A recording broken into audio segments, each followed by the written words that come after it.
સુરતમાં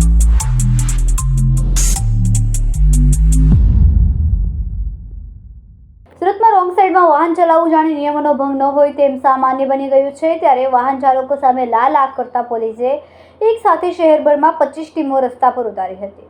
wrong side વાહન ચલાવનાર 1274 વાહન ચાલકોની સામે કાર્યવાહી કરવામાં આવી, જેમાં 830 રોંગ સાઈડ વાહન ચાલકો વિરુદ્ધ કેસ કરવામાં આવ્યા છે. એક જ દિવસમાં સુરત ટ્રાફિક પોલીસ દ્વારા કામગીરી કરવામાં આવી. સૌથી વધુ વરાછા મેઇન રોડ ઉપરથી રોંગ સાઈડ વાહન ચલાવનાર દંડાયા છે. વાહન અકસ્માત અટકાવવા માટે રોંગ સાઈડ વાહન ચલાવનાર સામે સુરત ટ્રાફિક પોલીસે લાલ આંખ કરી છે.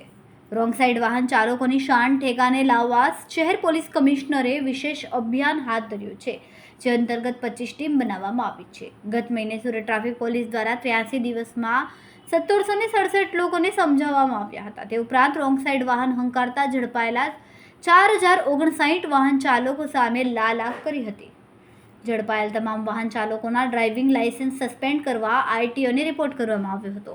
ઉલ્લેખનીય છે કે ટ્રાફિક સિગ્નલના નવા નિયમો કડકાઈથી અમલવારી શરૂ કરવામાં આવી, તો કેટલાક વાહન ચાલકોને સિગ્નલ ઉપર ઊભા નહીં રહેવું પડે, જેથી રોંગ સાઈડથી ઉપર નીકળી જાય છે. ટ્રાફિક સિગ્નલનું કડકાઈથી પાલન કરવા ઉપર પોલીસ ભાર મૂકી રહી છે, તો બીજી તરફ પોલીસ વાહન ચાલકો ટ્રાફિકથી બચવા વચલો રસ્તો અપનાવી રહ્યા છે, જેને લઈને પોલીસ કમિશનરે રોંગ સાઈડ વાહન હંકારતા વાહન ચાલકો સામે કડકાઈથી કાર્યવાહી શરૂ કરી છે.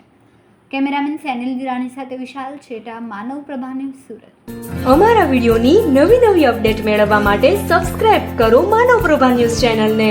બેલ આઇકન ક્લિક કરો લેટેસ્ટ વિડીયો સૌથી પહેલા મેળવવા માટે.